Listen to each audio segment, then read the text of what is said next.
Hello, everybody. Are you an employee in an organization? Are you somebody who's already started feeling the heat of going back to the office next week? Do you have a place for you there? Or is it already compromised? Do you know why you got into this situation? If not you, probably your colleagues. And the worry has begun not just here, but the worldwide. There are more than 50 million jobs which are at stake just because of COVID. Think about it. Was it not for COVID, it would have been definitely coming, maybe 2 years from now. Were you really ready for this transition? And why the heck is that we got caught into this kind of a maze, unprepared? The reason probably is something which I want to disclose to you. Stay tuned. The five mindsets that we have, probably as a typical employee, are the reasons why we are caught up into that maze. And there is a way out. There is a certain kind of mindset and skills that if you can develop, you can come out of this maze. Let's just look into what are the typical differences between an employee and an entrepreneur. Although both have an employee as a primary background, but then the way they think, the mindsets, behavior, and skills that they develop, and the attitude that they carry are radically different from each other. I'm just going to give you these five simple differences, which if you can practice for a longer time, you do have a chance to survive in this battle because it's not yet too late. All right, let's go look at how we can build these super skills in ourselves. Ready? Okay. There are really these five important mindsets which are different between an employee and an entrepreneur. Who's an entrepreneur? What is he? And why this name has newly come up now is what we will try to differentiate in this short video. Okay. First difference is number one, an employee normally thinks labor proportionate to pay. Do you often hear this word? We are paid by 48 hours per week or 40 hours per week or a monthly pay, fixed pay. And you never normally talk about the value that you exchange. How much is your contribution to your customer? And this is the big difference between an employee and an entrepreneur. An entrepreneur is somebody who's typically an employee, but he's normally talking in terms of the value that he has provided to a customer. And in proportionate to that, he's looking his compensation. But we have not yet come there. But this attitude must be the first thing that should change inside a typical employee. If it is one among you, then be ready to stop talking about the number of hours spent, number of labor hours put. Nobody cares because what the world cares outside is the result that you have produced in the hours put. Even it doesn't matter if you've been uh, grinding all through the week but haven't produced any result. It just doesn't matter for them.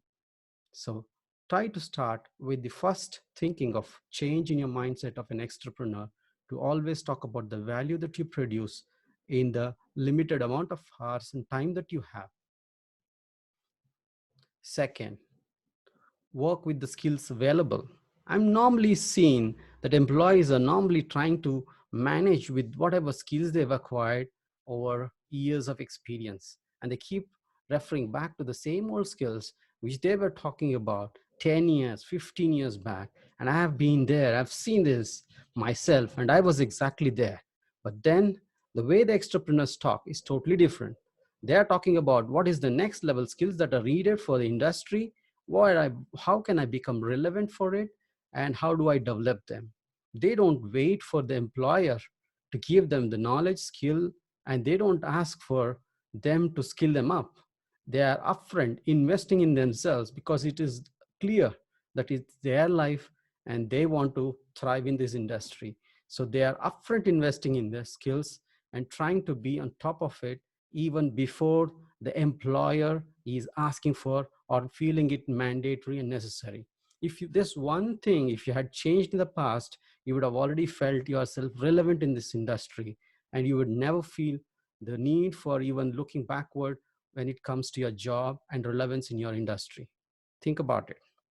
Step number 3 is trying to compete with your colleagues. That's the worst strategy that you can think of. Look at the world outside. There are teens who are crushing and getting into a millionaire status. And here we are as an employee trying to catch up with the next colleague and looking at this percentage of increment that he got. And you know probably how much we are compensated. Get a better like an entrepreneur. Leverage on your external networks, build that rapport, look at the avenues that are possible there, okay, and look at external references and try to recharge yourself, because they are better references than looking at your own kindergarten comparison of looking at your own pals and colleagues in order to be an edge on top of it. Because your average of a salary that is paid or compensation that you're given is equal to the colleagues that are there. Raise your bar up and you will raise your compensation as well. Think about it. Leverage is the key. And the fourth is, normally all the employees, including me, I was there, I was using weekend as leisure. I thought it is a God-given gift that 4 or 5 days of working and then 2 days of rest. Okay. But then that's not the truth. The truth is, you have to invest your weekends on developing your next level skills to be ready for the time when these kind of situation comes, to stand up and be relevant there. So normally the entrepreneurs are grinding the weekends, networking with people and trying to look at various resources where the cutting edge technology is, looking at their own strengths and trying to see how they can leverage, how they can be skilling up themselves. All the weekends are rarely into this.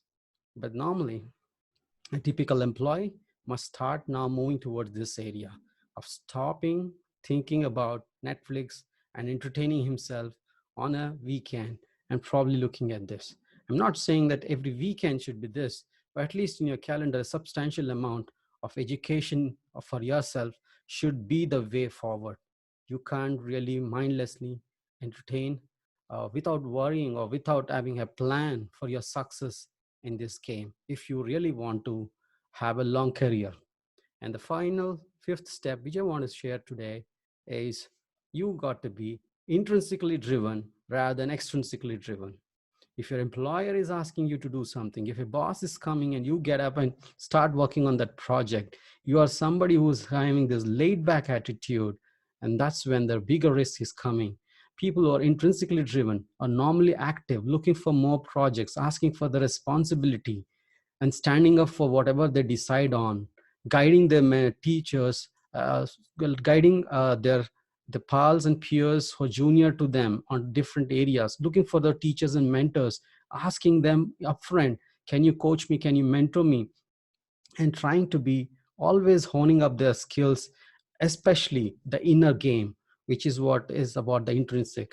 Because intrinsic is always about inspiration, extrinsic is a motivation which comes from a monetary point of view, which will be the way employee mindset, typical employee mindset, is looking for those perks and motivation and holidays, and is looking at what is coming up next with respect to the perks and all. But nevertheless, an entrepreneur is always mostly intrinsically driven and is on top of this game.